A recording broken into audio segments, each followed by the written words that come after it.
Welcome back, seekers of hidden history. We all know Beauty and the Beast, one of the most beloved fairy tales ever told. A cursed monster, a beautiful young woman, and a love that transforms despair into a happy ending. But what if I told you the real story behind Beauty and the Beast is far darker? Not a tale of magic, but of cruelty. Not of redemption, but of exploitation. And the Beast was not a monster at all, but a man. Tonight, we unravel the life of Petrus Gonsalvus, the hairy boy born on the Canary Islands, sent as a gift to kings, caged like an animal, paraded across Europe, forced into marriage as an experiment, and whose children were treated like objects rather than human beings. Before we begin, don't forget to like this video, subscribe, and ring the bell, because tonight we reveal the shocking truth behind one of the world's most famous fairy tales. The Hairy Child of Tenerife. It is 1537. On the island of Tenerife, in the Canary Islands, a baby boy is born. His name is Petrus Gonsalvus, but when the midwife sees him, she gasps. His tiny body is covered with thick hair. The villagers whisper, "Demon, beast, omen of misfortune." Petrus suffers from hypertrichosis, a rare genetic disorder that causes hair to cover the entire face and body.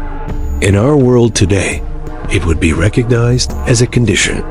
But in the fearful imagination of the 16th century, it was something else entirely. From childhood, Petrus is shunned. Other children throw stones. Parents cross themselves. Priests argue whether such a creature even has a soul.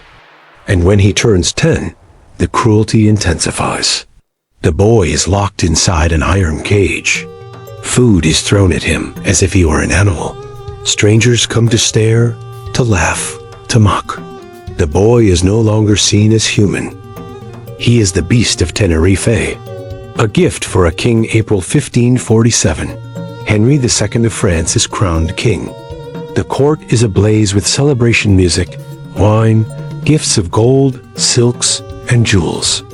But among these gifts comes something most unusual: a living boy in a cage.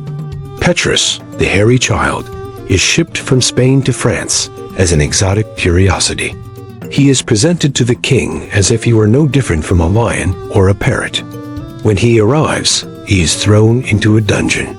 Doctors, scholars, and courtiers crowd around, debating, is he man or beast? Then the child speaks. He pronounces his own name, Petrus. The court falls silent. The beast can talk. He is human. And with that revelation, Henry II makes an unusual decision. Rather than shame Petrus, he will be educated as a gentleman. The noble savage Petrus is taught to read, to write, to speak Latin. He studies philosophy, manners, court etiquette. And yet, no matter how refined he becomes, the French nobles do not see him as one of their own. At banquets, he wears the robes of nobility, but always as a joke, a spectacle. Ladies giggle behind fans. Men raise their glasses, toasting the wild man of Tenerife. They give him a cruel title, the noble savage. Behind the laughter lies fascination and fear. If he is a man, then why does he look like a beast? And if he is a beast, why does he speak like a man? The answer, Catherine de Medici decides, lies in marriage. The Queen's cruel experiment. Catherine de Medici, Queen Consort of France, is known for her cunning and ruthless nature. And in Petrus, she sees not a man but an opportunity.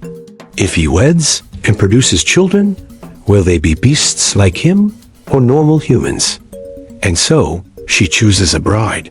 Her name is Catherine, a beautiful young woman, daughter of a court servant. She is chosen not for love, not for status, but for obedience. The young Catherine prepares for marriage with excitement. She imagines a handsome knight, a noble prince, a fairy tale ending. But no one tells her who she is to wed. On her wedding day, the doors open and she sees him. A man covered in hair from head to toe. A beast dressed in silks. Her heart sinks. Her dreams are shattered, but she cannot refuse. The queen herself commands it. And so, Catherine marries Petrus Gonsalvus. Beauty and the Beast, without the magic. The first days are cold. Catherine recoils from her husband's appearance. Petrus, humiliated, says little. But slowly, she discovers something unexpected. Petrus is gentle. He is intelligent. He is kind. Over time, the beauty learns to see beyond the beast. They live together as husband and wife for nearly 40 years. They have 7 children. But here is where the fairy tale ends. Because 4 of those children inherit their father's condition. To Catherine de Medici and the nobles of Europe, this is not a family. It is a scientific marvel. The family is spectacle. The Gonsalvus family is paraded from court to court. Kings and queens summon them across Europe not as guests, but as curiosities. Physicians prod the children, pulling at their hair, sketching their faces, debating if they are human. Some of the children are even given away as gifts to noble families, like exotic pets. Imagine being a father, watching your sons and daughters torn from you, not by war, not by poverty, but because the world refuses to believe they are truly human. The final years by 1591, Petrus and his family are sent to Parma, Italy. The powerful Farnese family keeps them as property. For the dukes, the hairy children are treasures to display proof of nature's mysteries. The family is forced to move again and again, shuffled between courts like possessions. Finally, Petrus and Catherine settle in Capodimonte. They are old, tired, broken by decades of humiliation. Catherine dies in 1623. Petrus's death is not even recorded. To the world, he was not man enough to deserve memory. His children are scattered, absorbed into noble households, remembered not as individuals, but as freaks. The fairy tale versus the truth 2 centuries later, in the 18th century, French author Gabriel Suzanne de Villeneuve writes a story.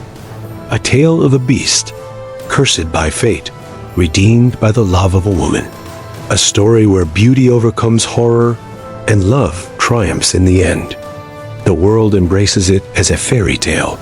Disney turns it into a film of songs and magic. Children everywhere believe in its happy ending. But the true inspiration was no fantasy.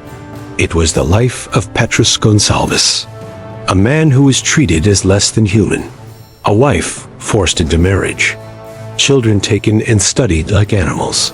In Villeneuve's story, the beast becomes a prince. In reality, the beast was always a man, and the true monsters were those who caged him, laughed at him, and erased his humanity. Narrator somber, haunting. And so we ask, who was the real beast? Petrus, born with hair upon his skin? Or the kings and queens who owned him, paraded him, experimented on his family, and left him to die forgotten? Perhaps the real beast was not in the fairy tale at all. Perhaps the real beast was mankind. Tell me in the comments, did this story change the way you see Beauty and the Beast? And if you believe history hides more tragedies behind our favorite tales, don't forget to like, subscribe, and share. Because sometimes the darkest stories are not fiction. They are truth.